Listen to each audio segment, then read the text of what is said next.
What Fox Television told us was that we were just the people to be the investigators. Do any stories you want, ask tough questions, and get answers. So we thought, this is great, this is a dream job, fantastic. The very first thing they had us do was not to research stories, but to shoot this promo, which was The Investigators. Uncovering the truth, getting results, protecting you. And they had a film crew and a smoke machine, and we were silhouetted. Investigative reporter Steve. One of the first stories that Jane came up with was the revelation that most of the milk in the state of Florida and throughout much of the country was adulterated with the effects of bovine growth hormone, the artificial hormone that farmers were injecting into their cows so that they would produce more milk. With Monsanto, I didn't realize how effectively a corporation could work to get something on the marketplace. The levels of coordination they had to have. They had to get university professors into the fold. They had to get experts into the fold. They had to get reporters into the fold. They had to get the public into the fold. And of course the FDA, let's not leave them out. They had to get the federal regulators convinced that this was a fine and safe product to get it onto the marketplace. And they did that. They did that very, very well. It's a great time to be a high-producing cow.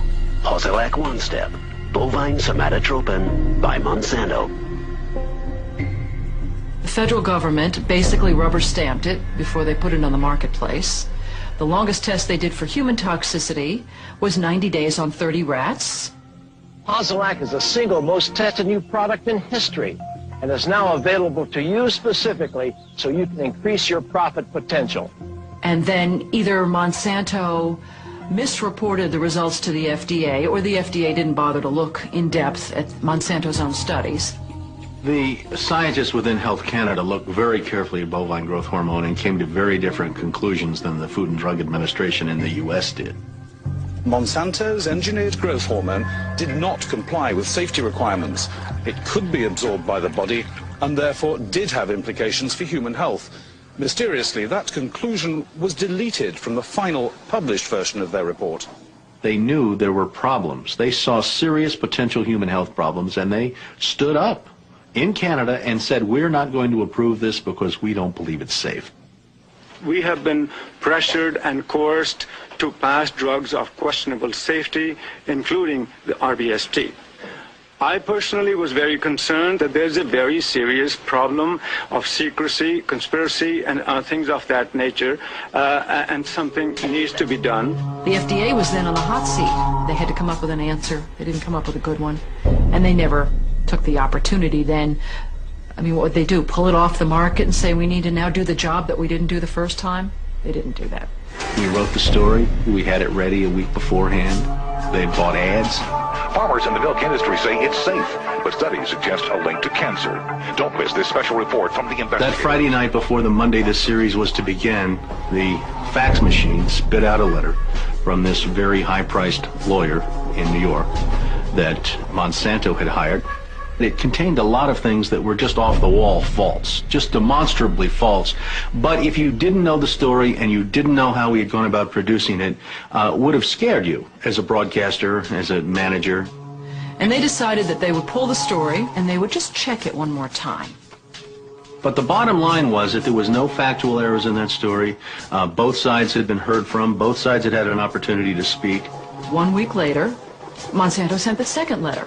And this was even more strongly worded. And it said there will be dire consequences for Fox News if the story airs in Florida. And this time they freaked. They were afraid of being sued, and they were also afraid of losing advertising dollars at all of the stations owned by Rupert Murdoch. And he owned more television stations than any other group in America.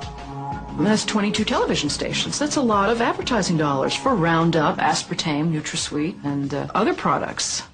So we got into a battle, and the first deal was the new general manager. And his name's Dave, and Dave is a salesman, and, you know, he'd pump your hand. How you doing? How you doing? Called us upstairs to his office, and he said, what would you say if I killed this piece? What if it never ran? And we said, well, you know, we wouldn't be very happy about that. And he said, well, I could kill it, you know. And we said, yes, of course, you're the manager. You could kill it. It would never air. And he's hemming and he's hawing and he's back and he's forth. And we couldn't figure out what is this all about. And finally he blurted out, look, would you tell anybody?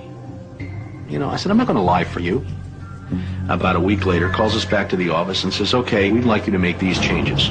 In fact, you will make these changes. We said, well, look, let us show you the research that we have that shows that this information you want us to broadcast isn't true. To which he replies, I don't care about that. I said, pardon me? And he said, that's what I have lawyers for. Just write it the way the lawyers want it written. I said, you know, this is news. This is important. This is stuff people need to know. And I'll never forget, he didn't pause a beat, and he said, we just paid $3 billion for these television stations.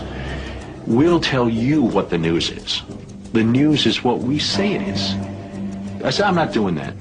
And he said, well, he said, if you refuse to present the story the way we think it should be presented, you'll be fired for insubordination. I said, I will go to the Federal Communications Commission and I will report that I was fired from my job by you, the licensee of these public airwaves, because I refused to lie to people on the air. And it's thank you very much. You'll hear from us right away. Well, 24 hours came and went and we didn't hear a thing. And about a week later, he calls us back, and now we've changed strategies. How about if we pay you some money and you just go away? And I said, how much money? Because, you know, when somebody offers to bribe you like that, I always want to know if it might be worth it. He was going to offer us the rest of our year's salary if we agreed not to talk about what Monsanto had done, to not talk about the Fox corporate response in suppressing the story, and to not talk about the story. Not talk about BGH, again, anywhere. Not take the story to another news organization. Just zip up. I said, you mean if I want to go to my daughter's PTA meetings and explain what's in the school milk at the school lunch program? I can't. No. You can never speak about this anywhere. And Steve says, okay, write it up. And I'm like, write it up? What are you talking about?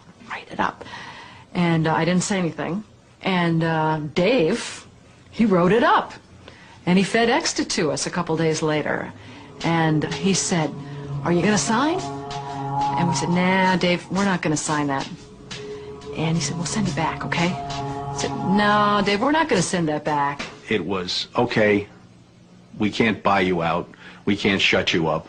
Let's get the story on the air in a way that we can all agree it will go on the air. And we started rewriting and editing with their lawyers. Well, during this 8-month re-review process, I say jokingly, they did things like, for example, they wanted to take out the word cancer. You don't have to identify what the potential problem is. Just say human health implications. Any criticism of Monsanto or its product, they either removed it or minimized it. And it was very, very clear, I would say, almost every edit they made to the piece, that was the aim. And we changed this and this and this, and then that wasn't good enough. Okay, now change this and this and this. Now change this and this. Version after version after version, 83 times. 83 times is unheard of. It doesn't happen. You shouldn't have to rewrite something 83 times. Obviously, they didn't want to put the thing on the air, and they were trying to drive us crazy and get us to quit or wait until the first window in our contract so that they could fire us. They, in effect, announced that they were going to fire us for no cause. Well, this was a little much. And Steve wrote a letter to the lawyer in Atlanta, whose name is Carolyn Forrest, the Fox corporate lawyer. And I said, you know, this isn't about being fired for no cause. You're firing us because we refused to put on the air something that we knew and demonstrated to be false and misleading. That's what this is about. And because we put up a fight, because we stood up to this big corporation, and we stood up to your editors, and we stood up to your lawyers, and we said to you, look, there ought to be a principle higher than just making money. And she wrote a letter back and said, you are right. That's exactly what it was. You stood up to us on this story, and that's why we're letting you go. Jane sued Fox under Florida's whistleblower statute, which protects those who try to prevent others from breaking the law. But her appeal court judges found that falsifying news isn't actually against the law. Florida's appellate court has ruled in favor of Fox 13. You may recall that Jane Acree, a former reporter here, sued Fox 13 in a whistleblower lawsuit, claiming she was fired for refusing to distort her report. The appeals court today threw that case out, saying Ms. Acree had no whistleblower claim against the station based on news distortion. Fox 13 Vice President and General Manager Bob Linger says the station has been completely vindicated by... I think that a situation like this would be on the cover of every major newspaper. That is until you realize that the people who are behind this movement are the same people behind the mainstream media, and you are not told what you're not supposed to know.